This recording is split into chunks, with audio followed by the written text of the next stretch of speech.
되었습니다. 지금 이제 우리나라의 정치 상황이나 경제 현실이 다들 어렵다고 말들 하지요. 그래서 우리가 사순절 기간에 좀 더 팍팍하고 답답한 시간들을 보내지 않았나 싶습니다. 그러나 오늘 우리가 부활의 주일을 맞았습니다. 얼마나 감사합니까?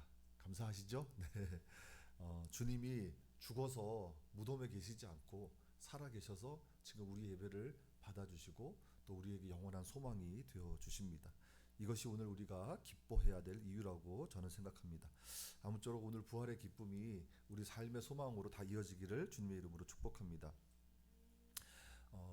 이방인은 여행자일 때 가장 행복하다는 말이 있습니다. 제가 어디선가 들은 말인데 책에서 읽었는지 누구한테 들었는지 전혀 기억이 나진 않습니다. 출처가 기억이 나진 않습니다만 생각해 보면 참 공감이 가는 말이 아닐 수 없습니다. 벌써 한 10년쯤 됐는데 제가 첫 번째 해외 여행을 한 나라가 호주였습니다. 10여 년 전에 호주 여행을 우리 아내는 못 가고 제가 갔었는데 호주 여행을 다녀온 적이 있습니다. 그때 이제 한 열흘 정도 다녀왔는데 그때 이제 현지 가이드와 이야기할 기회가 있었는데 제가 좀 기억에 남는 말이 그 가이드분이 호주에도 인종차별이 있다라는 이야기를 하시더라고요. 그분 이제 교민이신데 그런 말씀을 들었습니다. 다들 잘 아시겠지만 사실 호주는 이제 백호주의라고 해서 그 백인이 아닌 사람들의 이민을 제한하는 정책이 실제로 있었죠. 그게 이제 1970년대 폐지되기는 했지만 이제 2000년대, 2010년대를 살아갈 때도 그런 정서가 호주 사회에 남아 있구나 이야기를 들으면서 그런 생각했습니다. 하지만 제가 이제 열흘 정도의 호주 여행을 하면서 단 한 번도 제가 동양인이라고 무시당하거나 차별당하거나 그런 인종차별을 경험하지는 않았습니다. 같이 갔던 사람들도 마찬가지였고요. 오히려 가는 곳마다 그 호주 사람들의 따뜻한 마음, 친절한 마음 그런 것만 경험했죠. 그렇다면 그 호주에도 인종차별이 있다라고 했던 그 가이드의 말은 거짓말이었을까요? 그렇지는 않을 겁니다. 저를 포함해서 함께 호주에 갔던 분들이 우리가 이제 다 여행자로 있었지 그곳 사람들의 생활 깊숙이 들어가지 않았기 때문에 그것을 경험하지 못했겠죠. 물론 여행 중에도 우리가 인종차별을 경험할 수 있겠지만 생활 속으로 들어가지 않으면 사실은 좀처럼 경험하기 힘든 그런 경험일 거라고 생각합니다. 그 가이드는 오랜 시간, 오랜 세월 그곳에서 살았기 때문에 그런 경험들을 했고 그 경험을 저에게 이야기해 주었다고 생각합니다. 여러분, 인종차별이라고 하는 것이 정말 역사가 깊습니다. 정말 오랜 역사를 지니고 있습니다. 고대 이스라엘 사회, 우리가 성경의 배경이 되고 있는 고대 이스라엘 사회에도 인종차별이 있었는데 그게 바로 유대인들의 이방인 차별입니다. 그렇다면 유대인들은 하나님의 말씀, 그 율법에 근거해서 생활하는 사람들 아닙니까? 그들이 그렇게 이방인 차별을 했다면 그럼 율법에 그런 근거가 있는가? 하나님께서 선택하신 이스라엘 백성 이외에 다른 민족들, 다른 백성들에게는 그렇게 차별을 해도 되고 혐오도 해도 되는 그런 근거가 율법에 있는가? 전혀 그렇지 않습니다. 모세의 율법에는 이방인을 차별하는 조항이 하나도 없습니다. 그런데 그 율법을 적용하는 과정에서 이방인 차별이라는 것이 생겨난 것입니다. 가령 우리가 예루살렘 성전을 이야기하는데 예루살렘 성전에 예배를 드리기 위해서 하나님께 예배를 드리기 위해서 누구나 갈 수 있다고 우리가 쉽게 생각할 수 있지만 사실 그 유대인 예루살렘 성전은 이방인들은 들어갈 수가 없었습니다. 성전 안으로 들어갈 수 없었고 대신 그 이제 성전 주변을 둘러싸고 담이 있고 이방인들만 갈 수 있는 이방인의 뜰이라고 하는 별도의 장소를 지정해 놓는 그런 이제 것은 있었죠. 근데 율법에 그렇게 하라 이렇게 명령된 것이 없습니다. 그런 조항이 없습니다. 어떤 면에서는 그 이스라엘 민족이 가나안 땅을 차지하는 과정에서 쌓였던 앙금들이 실제 그들의 삶에 이렇게 반영된 것이 아닌가 그렇게 추정할 뿐입니다. 자, 어쨌든 유대인 사회에서는 이방인 차별이 공공연한 비밀이었습니다. 우리가 그것을 전제하고 오늘 본문을 보면 베드로의 고백이 얼마나 놀라운 고백인지 알 수 있습니다. 34절을 보시면 베드로가 입을 열어 말하되 이렇게 시작하고 있습니다. 그러니까 베드로가 고넬료의 집에 모인 사람들 앞에서 말씀을 선포하는 장면인데요. 사실 우리가 읽은 이 말씀 34절부터 읽었지만 그 전 내용들을 보면 고넬료가 환상을 보는 장면도 있고 또 베드로를 그렇게 환상을 보고 베드로를 이제 초청하지 않습니까? 자기 집으로. 그리고 또 베드로가 또 부정한 짐승을 잡아먹으라는 그런 환상을 보고 또 고넬료 집까지 오게 되는 그런 사건들이 소개되고 있습니다. 그런 일련의 사건들을 경험한 베드로는 좀 심각해졌던 거예요. 자기가 이때까지 알고 있던 상식, 자기가 알고 있던 이때까지 알고 있던 그런 율법 지식을 다 뛰어넘는 놀라운 환상을 보았고 놀라운 하나님의 이끌림을 경험했기 때문에 지금 고넬료 집에서 베드로는 굉장히 중대한 발언을 시작한 것입니다. 자, 우리 34절과 35절 말씀을 다시 한번 좀 읽어 보실까요? 34절과 35절 우리 같이 한 목소리로 읽겠습니다. 시작. 베드로가 입을 열어 말하되 내가 참으로 하나님은 사람의 외모를 보지 아니하시고 각 나라 중 하나님을 경외하며 의를 행하는 사람은 다 받으시는 줄 깨달았도다. 지금 베드로의 고백은 유대 사회에서 수세기 동안 이어져 왔던 그런 인종적인 그 차별 그리고 종교적인 편견을 말소해 버리는 정말 놀라운 고백이 아닐 수 없습니다. 베드로가 입을 열어 말하되 내가 참으로 하나님은 사람의 외모를 보지 아니하시고 각 나라 중 하나님을 경외하며 의를 행하는 사람은 다 받으시는 줄 깨달았도다. 하나님이 한 민족과 다른 민족 사이에 특별히 어떤 민족만을 따로 사랑하시고 편애하시지 않는다는 겁니다. 어떤 민족이든지 어느 민족이든지 하나님을 경외하고 의롭게 행동하는 사람은 그가 누구인지 상관없이 하나님께서 기쁘게 받아들이신다는 말씀입니다. 여러분, 이 말씀이 이 베드로의 고백이 오늘 우리에게는 너무나 상식적인 말씀이죠. 누구나 다 알고 있는 말씀이고 당연히 하나님은 사람을 외모로 보지 않는다는 것을 우리는 다 알고 있는 사실입니다. 상식으로 받아들여지는 말씀입니다. 하지만 그 당시 베드로에게는 정말 혁명적인 계시가 아닐 수 없었습니다. 여기서 외모는 단순히 생김새를 뜻하는 말이 아닙니다. 사람의 외모를 보지 않는다는 것은 그 사람의 출신이 어디인지, 그 사람의 그 성별이 무엇인지, 그 사람의 피부색이 어떤 것인지 이런 거 겉으로 드러나는 모습, 외적으로 파악할 수 있는 어떤 조건도 하나님께서는 상관하지 않는다는 뜻입니다. 다만 하나님을 두려워할 줄 알고 의를 행하는 사람이라면 하나님은 그 사람을 기쁘게 받아들이시고 맞아주신다는 이야기입니다. 베드로는 고넬료라고 하는 사람을 통해서 그것을 깨달았던 거예요.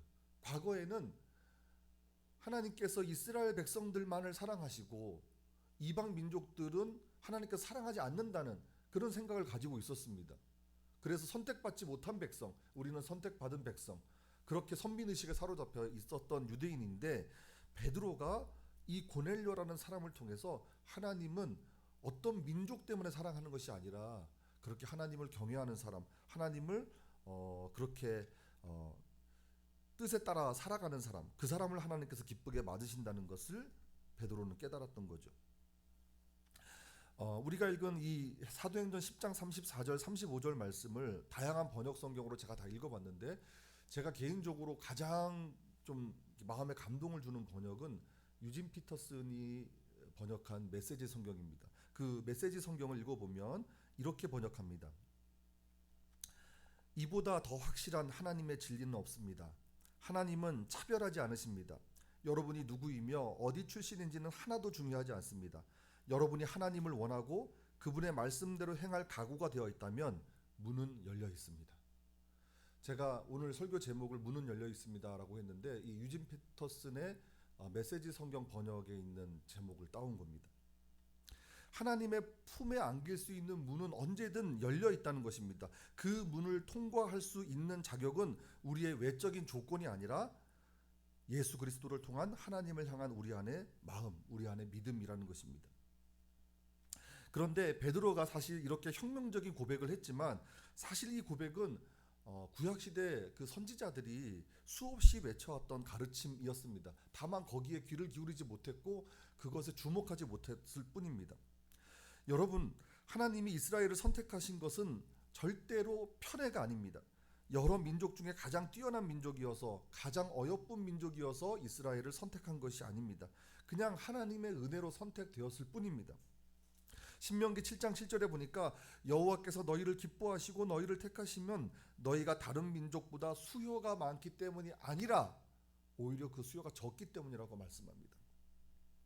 그래서 선지자들이 일관되게 선포하는 메시지가 무엇이냐면 너희들 하나님의 백성이라고 스스로 자만하지 말라, 스스로 만족하지 말라, 그 사실에 안주하지 말라는 메시지가 주를 이루었죠. 그래서 너희들 절대 하나님의 은혜를 잊어버리지 말고 하나님의 말씀에 순종하고 하나님 그분을 온전히 섬기는 그런 가르침을 선지자들이 주었습니다.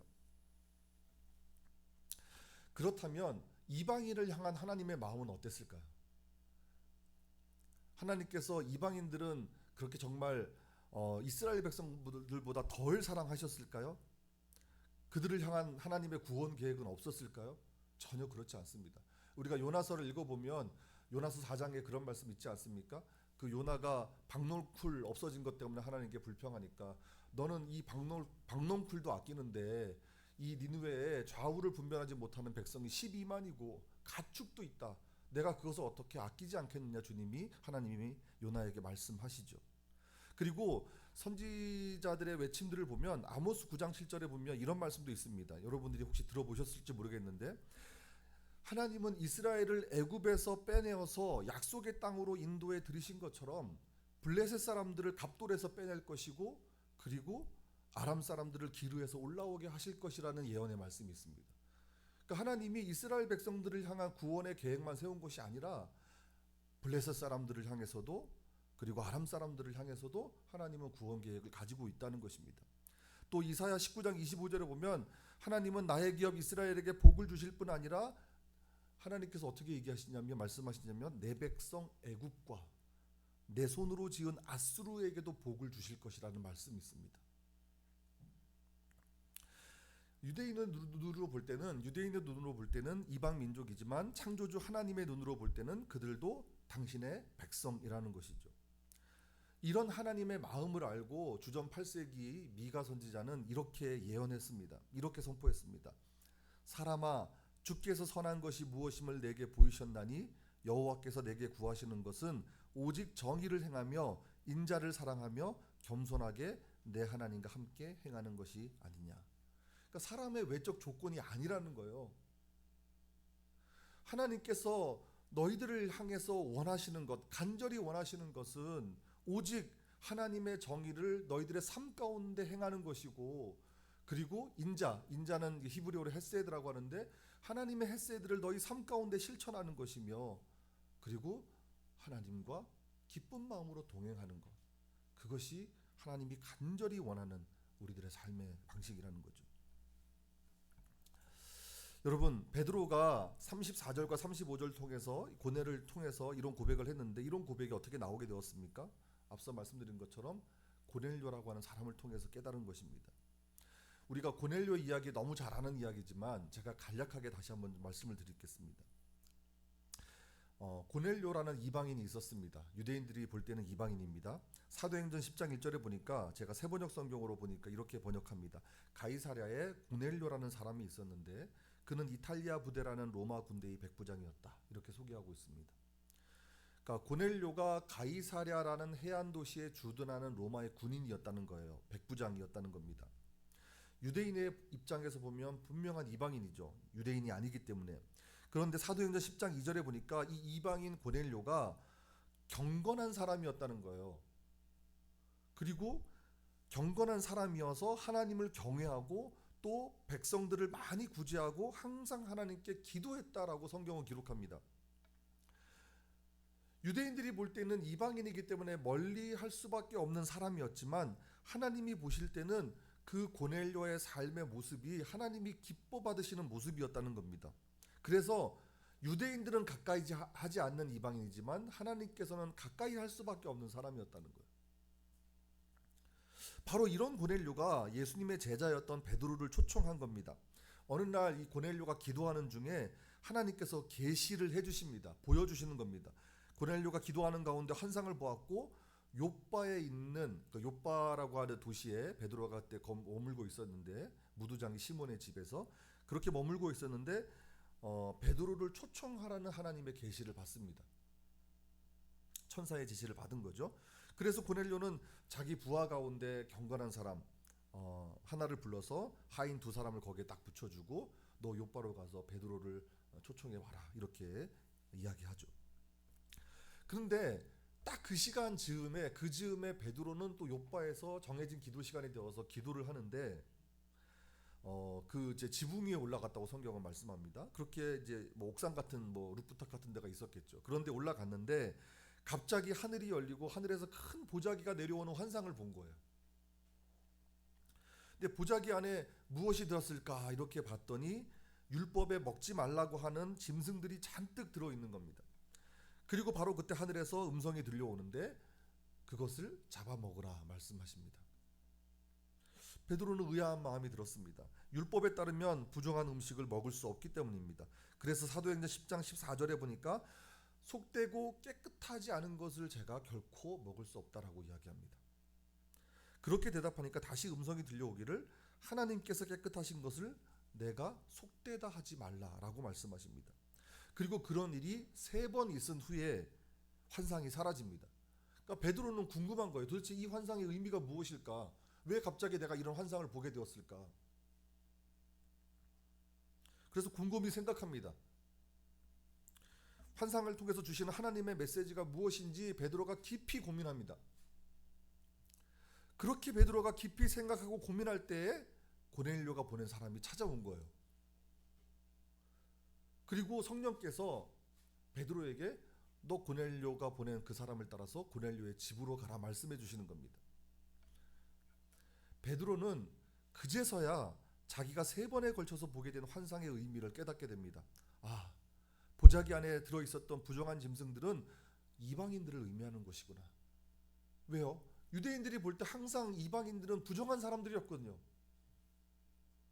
지금까지는 자신이 유대인이기 때문에 이방인들과 사귀지 않았지만 이방인들도 하나님의 말씀을 들을 수 있도록 부르셨다는 깨달음에 이르게 되자 유대인들의 전통을 깨고 이방인 고넬료의 초청을 받아들여서 고넬료의 집으로 가게 된 것입니다. 이것이 바로 고넬료가 베드로를 초청하고 또 베드로가 고넬료의 집을 방문하게 된 대략의 경위입니다. 그리고 오늘 고넬료의 집에 도착해서 바로 오늘 우리가 읽었던 34절과 35절에 고백을 한 거예요. 내가 참으로 하나님은 사람의 외모를 보지 아니하시고 각 나라 중 하나님을 경외하며 의를 행하는 사람은 다 받으시는 줄을 깨달았도다.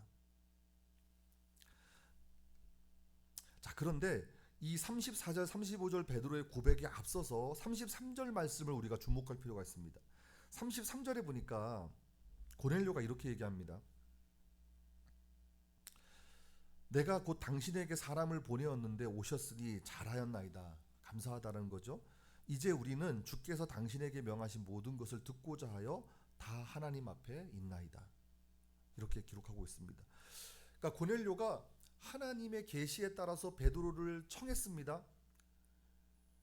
그렇게 청하면서 여기에 본인도 이게 왜 하나님께서 베드로를 청하라고 하셨는지 모르겠지만 늘 하나님께 기도하는 사람이었기 때문에 하나님과 교통하는 사람이었어요.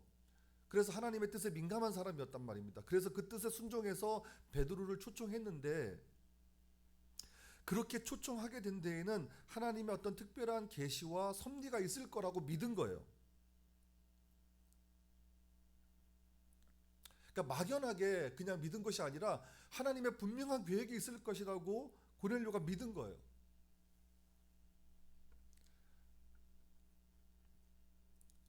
우리 전 집사님께서 우리 교회 오실 때 그 말씀 하셨거든요. 그리고 이제 여러 번 우리 교제할 때 그런 말씀 하셨어요. 하나님께서 나를 이렇게 이곳으로 보내신 특별한 계시와 섭리가 있을 것이다. 고넬료가 이제 그런 마음을 가졌다는 거예요. 저는 우리의 만남이나 헤어짐이나 교제하는 것이나 이 모든 것들이 하나님의 특별한 섭리와 계획이 있다고 믿습니다. 고넬료가 그런 믿음을 가진 거예요. 하나님께서 그런 믿음이 있으니까 하나님께서 베드로에게 주신 말씀이 분명히 있을 것이고 그 말씀이 자신을 향한 하나님의 뜻이라고 생각한 겁니다. 그리고 베드로가 그 고넬료의 말을 듣고 이제 먼저 고백을 합니다. 내가 너를 통해서 깨달은 하나님의 진리를 고백하죠. 그 고백이 하나님은 사람을 외모로 보지 않는구나. 어떤 민족이든지 어떤 나라 사람이든지 상관없이 하나님은 다 받으시는 줄 내가 너를 통해서 깨달았다. 그러면서 말씀을 선포하는데 그 말씀이 어떤 말씀입니까? 바로 37절부터 43절까지의 말씀인데 그 말씀이 바로 복음입니다. 복음.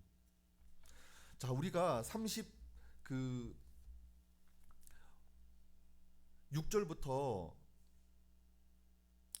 쭉 읽어보시면 43절까지 읽어보시면 이것이 바로 복음이라는 것을 알 수 있습니다. 특별히 이제 복음서 전체의 내용을 압축했다고도 볼 수 있고 특별히 마가복음하고 비교해 보면 그 구도가 너무나 명확하게 일치합니다. 요한의 세례 사역으로 시작해서 예수님의 갈릴리 사역을 이야기하고 유대에서의 사역을 이야기하고 예루살렘에서의 사역을 이야기하고 그리고 예수님의 십자가 죽음과 부활 거기에 더해서 장차 다가올 심판까지 복음을 제시하고 있습니다. 여러분 복음이 무엇입니까? 스칸 맥나이트라고 하는 분이 쓴 예수 왕의 복음이라는 책에 보면 이 복음을 예수 그리스도의 이야기로 정의합니다. 우리가 복음이 무엇이냐라고 물어보면 정의하기가 쉽지 않은데 그분은 딱 한마디로 복음이란 예수 그리스도의 이야기라는 거예요.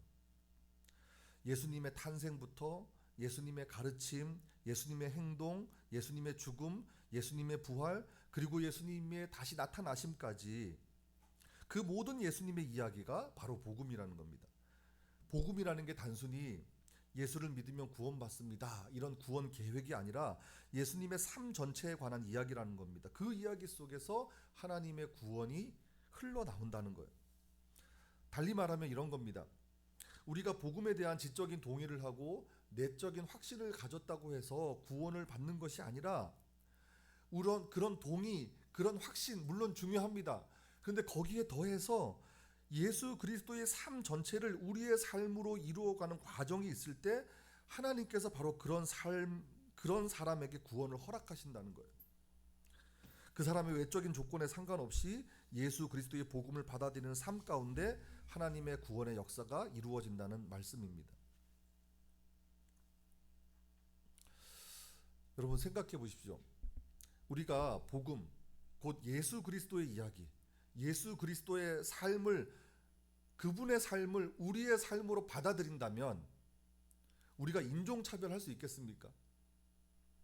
가난한 자를 착취하거나 그들을 업신여길 수 있겠습니까? 예수님의 삶을 받아들이고 있는데 사회적인 약자들을 우리가 무시할 수 있겠습니까?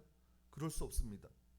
세속적인 성공을 바라면서 그냥 오로지 잘 먹고 잘 사는 것에만 관심을 둘 수 있겠습니까? 그럴 수 없습니다. 왜냐하면 예수님이 그렇게 사시지 않았기 때문입니다. 예수님이 그렇게 살지 않으셨어요.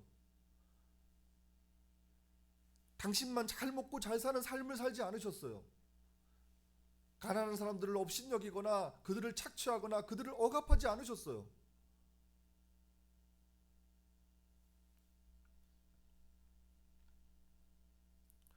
우리가 복음을 받아들이면 관점의 전환이 일어납니다. 그래서 세상을 살아가는 방식이 달라지는 거예요. 저는 성경 말씀 중에 그 우는 자들과 함께 울라라고 하는 로마서 12장의 말씀이죠. 로마서 12장 15절의 말씀. 그 우는 자들과 함께 울라라는 로마서의 말씀이나 너희가 짐을 서로 지라. 그래서 그리스도의 법을 성취하라는 갈라디아서 6장 2절의 말씀이 우리가 살아가야 할 삶의 방식을 가장 압축적으로 보여주는 말씀이라고 저는 생각합니다. 예수님께서 세리와 죄인들의 친구가 되셨던 것처럼 우리가 공감과 연대, 연민의 마음으로 타인의 곁을 지켜주는 삶, 그런 삶이 그리스도인의 삶이 아닐까 저는 그렇게 생각했습니다. 제가 전에도 한번 인용한 적이 있지만 미국의 라벨이라고 하는 목사님이 있는데, 그분은 그리스도인의 삶이란 이웃의 탄식에 귀를 기울이는 삶이라고 정의 내렸어요. 되게 멋지죠.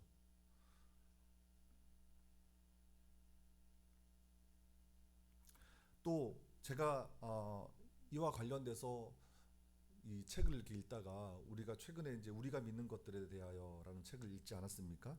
근데 거기에 보면 구원을 이렇게 정의합니다. 여러분 기억나실지 모르겠습니다. 구원은 신적인 자비로 자기애적 성향에서 벗어나는 은혜의 사건이다. 그러니까 우리가 예수 그리스도의 삶을 우리의 삶으로 받아들이면 자기중심적 태도에서 벗어날 수밖에 없어요. 그분의 삶을 진정으로 우리의 삶으로 받아들인다면 나만 잘 먹고 잘 사는 삶을 살 수가 없어요. 예수님이 그렇게 살지 않으셨기 때문입니다. 그래서 그 19세기, 20세기 역사적 예수 연구에 가장 탁월한 그 공헌을 남긴 슈바이처 박사가 굉장히 유명한 신학자였거든요. 그 사람이 신학자이면서 동시에 의사였잖아요. 그래서 아프리카로 떠난 이유가 무엇입니까? 우리가 책에서 제가 나눔할 때 말씀드렸죠. 그게 그 사람의 신학적인 결론입니다. 예수님의 삶을 따르기 위해서 간 거예요.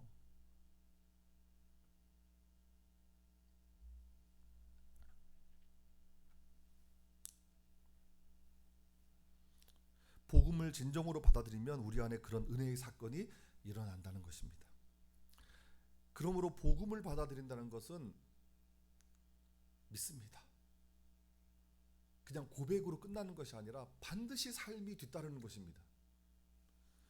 사도행전은 고넬료가 하나님을 경외하는 사람이었다고 소개하죠. 그러면서 백성을 많이 구제하고 하나님께 항상 기도하는 사람이었다고 말씀합니다.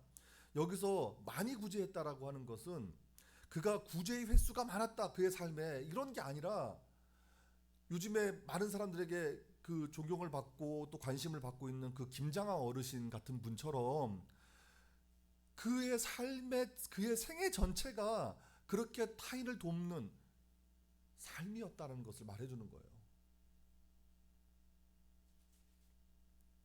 그 김장하 어르신 여러분 다큐멘터리 한번 꼭 보십시오. 정말 은혜가 되고 도전이 됩니다.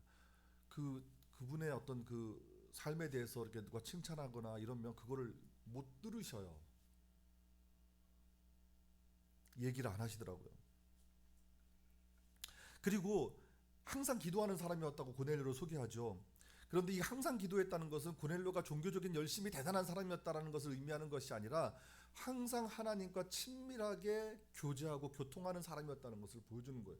그렇기 때문에 하나님의 뜻에 민감할 수밖에 없었던 사람이었던 거예요.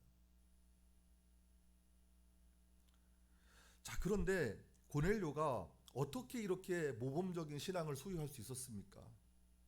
그것은 다름 아닌 그가 복음을 전적으로 받아들였기 때문입니다. 자, 여러분 이게 되게 중요한 건데요. 37절을 보시면 베드로가 고백을 할 때 이렇게 말씀을 선포할 때 이렇게 선포합니다. 곧 요한이 그 세례를 반포한 후에 갈릴리에서 시작하여 온 유대에서 두루 전파된 것. 그 두루 전파된 것이 무엇입니까? 예수께서 이 땅에 오셔서 하셨던 게 무엇입니까? 무엇을 전파하셨습니까? 복음을 전파하셨어요. 그 전파된 그것을 너희도 알거니와 그랬어요.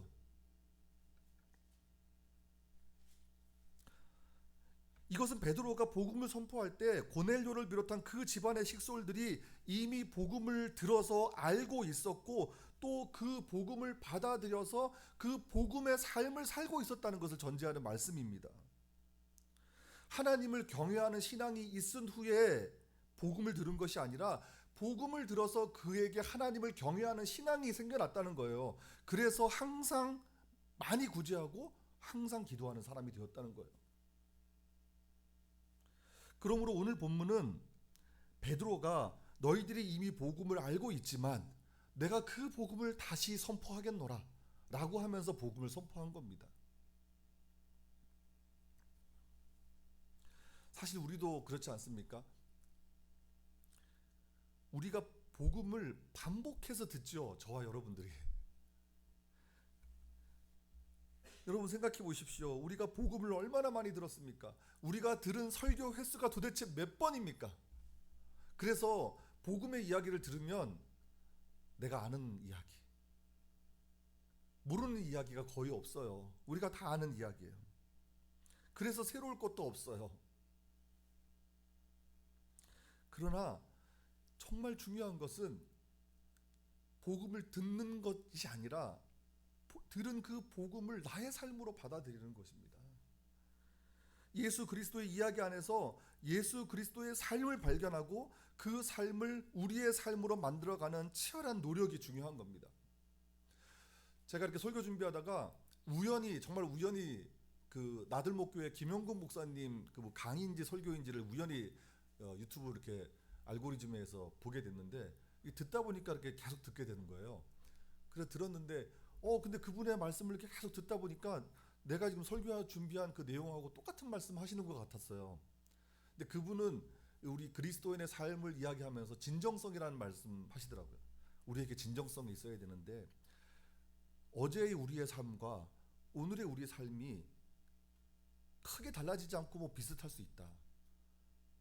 일주일 전에 우리의 삶과 오늘 우리의 삶을 비교해도 뭐 그냥 그럭저럭 그때나 지금이나 그럴 수 있다. 그런데 적어도 6개월 이전의 나의 삶과 지금의 내 삶은 달라져야 되지 않겠냐. 그리고 1년 전, 5년 전, 10년 전으로 돌아가면 완전히 획기적인 어떤 삶의 변화가 있어야 되지 않겠냐. 복음을 받아들인다면 그런 삶의 변화가 있어야 되지 않겠냐라고 말씀하시는 것을 제가 듣고 공감했어요. 제가 오늘 전하고자 하는 말씀의 메시지도 그런 메시지입니다. 여러분, 하나님께로 가는 문은 언제든지 열려 있습니다. 우리가 복음의 말씀을 듣고 그 복음을 삶으로 받아들일 각오가 되어 있다면 하나님은 우리를 기쁘게 맞아 주실 것입니다. 그러나 복음을 듣는 것에 만족하지 마시고 복음을 내 삶으로 받아들이는 삶이 되기를 주님의 이름으로 축복합니다. 저는 복음을 전적으로 받아들이는 삶이 진정한 부활 신앙이라고 생각합니다. 하나님이 세상을 구원하시기 위해서 그리스도를 살리신 것처럼 오늘 우리가 사는 세상을 구원하시기 위해서 우리를 다시 살리실 줄 믿습니다. 우리 찬양하겠습니다. 찬송가 305장 나 같은 주인 살리신 찬양인데요. 이 찬양을 쓴 존 뉴튼 목사 여러분 잘 아실 겁니다. 노예 그 상선에 일을 하는 사람이었다가 주님을 인격적으로 만나고 그 은혜를 고백하는 찬양이잖아요. 근데 그 찬양을 이렇게 고백하지만 그의 삶이 달라졌다는 것을 우리가 알게 됩니다. 우리도 우리와 같은 죄인 살리신 주님의 은혜 생각하면서 우리의 삶이 달라지겠노라고 다짐하면서 결단하면서 이 찬양 함께 찬양했으면 좋겠습니다.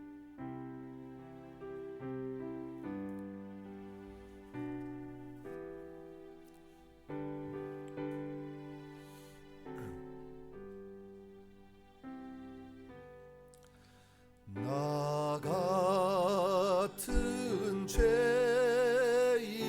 살리신 주